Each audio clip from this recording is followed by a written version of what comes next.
ముఖ్యంగా ఈరోజు ఈ ప్రెస్ మీట్ యొక్క ముఖ్య ఉద్దేశం, ఈరోజు తెలుగుదేశం పార్టీ జాతీయ ప్రధాన కార్యదర్శి అలాగే విద్యాశాఖ మార్చినటువంటి లోకేష్ బాబు పుట్టినరోజు సందర్భంగా వారికి జన్మదిన శుభాకాంక్షలు తెలియజేస్తూ ఈరోజు తెలుగుదేశం పార్టీకి మరి 1 కోటి సభ్యత్వం పూర్తి చేసుకున్నటువంటి సందర్భంలో మరి తెలుగుదేశం పార్టీ కుటుంబ సభ్యుల తరపున లోకేష్ బాబుకి జన్మదిన శుభాకాంక్షలు తెలియజేస్తూ ఈరోజు లోకేష్ బాబు ఒక బ్రాండ్ కానీ మనం ఈరోజు చూసుకుంటే సంక్షేమం, అభివృద్ధి, సేవ ఈ మూడింటికి బ్రాండ్ అంబాసిడర్గా లోకేష్ బాబు కాబోతున్నారని చెప్పేసి ఈ సందర్భంగా తెలియజేస్తున్నా.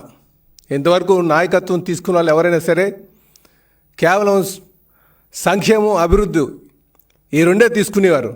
కానీ యువ నాయకులు లోకేష్ బాబు ప్రధాన కార్యదర్శి అయిన తర్వాత కార్యకర్తల యొక్క సంక్షేమం అలాగే తన మినిస్ట్రీ ద్వారా అభివృద్ధి అలాగే సేవా కార్యక్రమం 3 కూడా తీసుకొని ముందుకెళ్తున్నటువంటి తీరు, దానికి నిజంగా తెలుగుదేశం పార్టీ 1 కోటి కుటుంబ సభ్యుల తరపున మేము ఆయనకి జన్మదిన శుభాకాంక్షలు తెలియజేస్తున్నాం. ఈరోజు మీరు తెలుగుదేశం పార్టీ కానీ తీసుకుంటే అనుభవం ఉన్నటువంటి నాయకత్వం చంద్రబాబు నాయుడు గారి ద్వారా అలాగే యువ నాయకత్వం లోకేష్ బాబు ద్వారా ఉందని చెప్పి ఈ సందర్భంగా తెలియజేస్తున్నాం.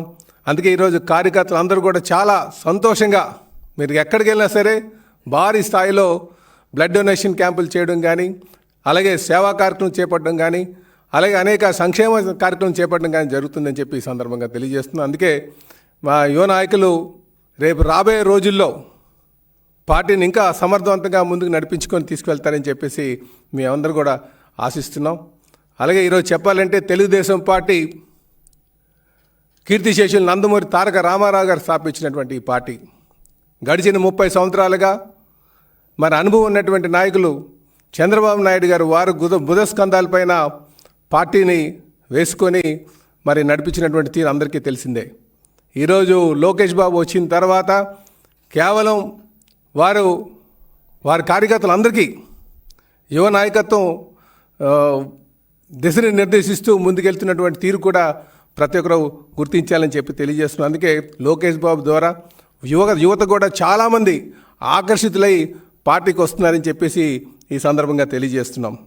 అలాగే ఈరోజు లోకేష్ బాబు సుమారు యువగలం ద్వారా 3331 కిలోమీటరు మరి పాదయాత్ర రాష్ట్ర వ్యాప్తంగా రాష్ట్రం అంతా కూడా తిరిగి వారి యొక్క నాయకత్వ పటిమను కూడా పూర్తి చేసుకున్నటువంటి ప్రూవ్ చేసుకున్నటువంటి పరిస్థితి కూడా అందరూ గమనించాలని చెప్పి ఈ సందర్భంగా తెలియజేస్తున్నాను. కనుకనే తెలుగుదేశం పార్టీకి నాయకత్వం అటు అనుభవం ద్వారా చంద్రబాబు నాయుడు గారి ద్వారా అలాగే యువ నాయకత్వం లోకేష్ బాబు ద్వారా ఉందని చెప్పి తెలియజేస్తూ మాకు పూర్తి విశ్వాసంతో ప్రతి ఒక్క తెలుగుదేశం పార్టీ నాయకుడు ఉన్నారని చెప్పి ఈ సందర్భంగా తెలియజేస్తున్నాం. ఇదే కాకుండా ఈరోజు డావోస్కి వెళ్ళారు.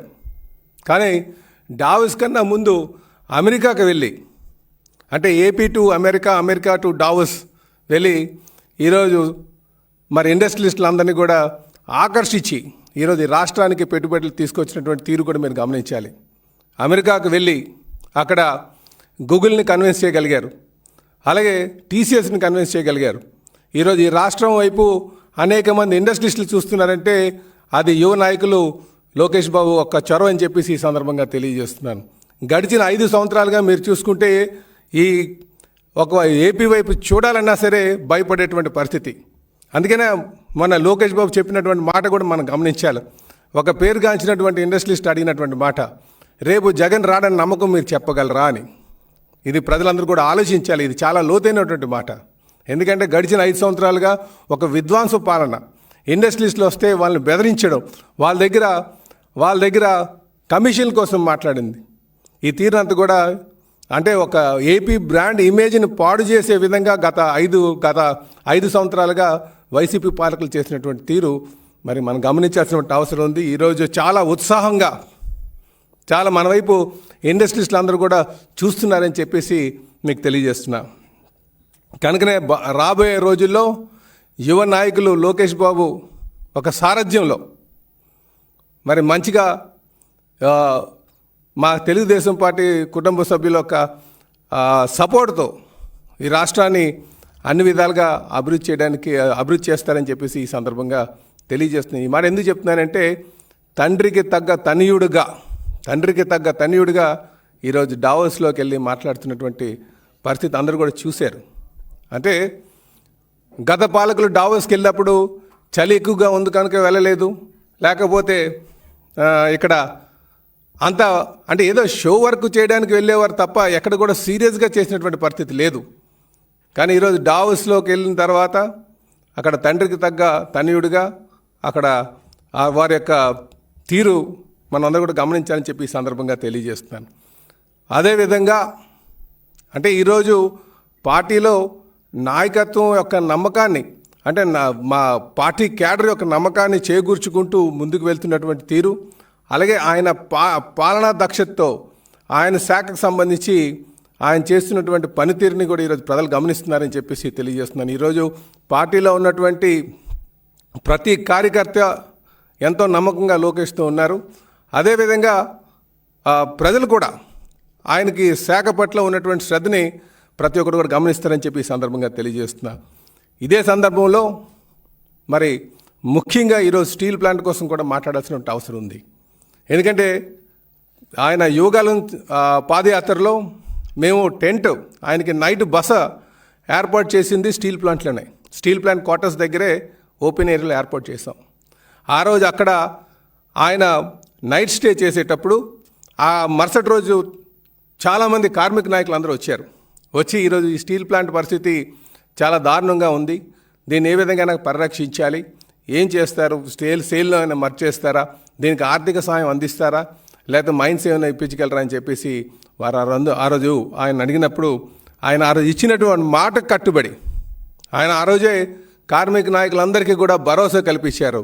మేము అధికారంకి వచ్చిన తర్వాత ఈ ప్లాంట్ని మేము పరిరక్షిస్తామని చెప్పేసి ఆ రోజు ఇచ్చినటువంటి మాటకు కట్టుబడి ఈరోజు ముఖ్యమంత్రి గారి చొరవతో కేంద్రం మీద ఒత్తిడి తీసుకొచ్చి అలాగే ఎన్డీఏ పార్ట్నర్స్ అందరూ సమిష్టిగా కలిసి సుమారు 11,440 కోట్లు తీసుకురావడం జరిగింది. ఈరోజు ప్లాంట్ను పరిరక్షించడం జరిగిందని చెప్పి ఈ సందర్భంగా తెలియజేస్తున్నాం. ఇందులో లోకేష్ బాబు ఒక పాత్ర చాలా కీలకంగా ఉందని చెప్పేసి కూడా ఈ సందర్భంగా తెలియజేస్తున్నాను. ఎందుకంటే ఈ ప్యాకేజ్ అనౌన్స్ చేసే ముందు వారు వైజాగ్ కూడా వచ్చారు.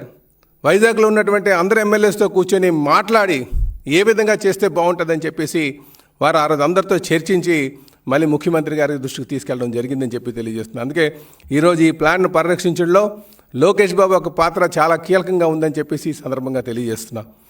ఇదే కాకుండా మేము ఆయన కార్మిక వర్గాలతో కూడా చెప్పినటువంటి మాట, ఒకవేళ ఈరోజు ఈ ప్యాకేజ్తో పాటు భవిష్యత్తులో మైన్స్ విషయంలో కావచ్చు, లేకపోతే అక్కడ సెయిల్లో మర్జర్ విషయంలో కూడా వారు చొరవ వాళ్ళు ఖచ్చితంగా ఒక భరోసా ఇవ్వడం కూడా జరిగిందని చెప్పేసి కూడా ఈ సందర్భంగా తెలియజేస్తున్నాం. అందుకే మేము ఈ సందర్భంగా కూడా తెలియజేసేది ఏంటంటే ప్లాంట్ని కంపల్సరీగా రేటెడ్ కెపాసిటీలో పూర్తి స్థాయిలో సామర్థ్యంకి నడిపించాల్సిన అవసరం ఉందని చెప్పి ఈ సందర్భంగా తెలియజేస్తున్నా. పూర్తి సామర్థ్యం ఎందుకన్నామంటే మీరు గత పాలకులు చేసినటువంటిది, వైసీపీ పాలకులు చేసినటువంటి తీరు, వారు అధికారంలో ఉన్నప్పుడు ప్లాంట్ కొన ఊపిరిలో ఉండేది. అది సుమారు ఆ రేటెడ్ కెపాసిటీలో 20% నడిచినటువంటి తీరు.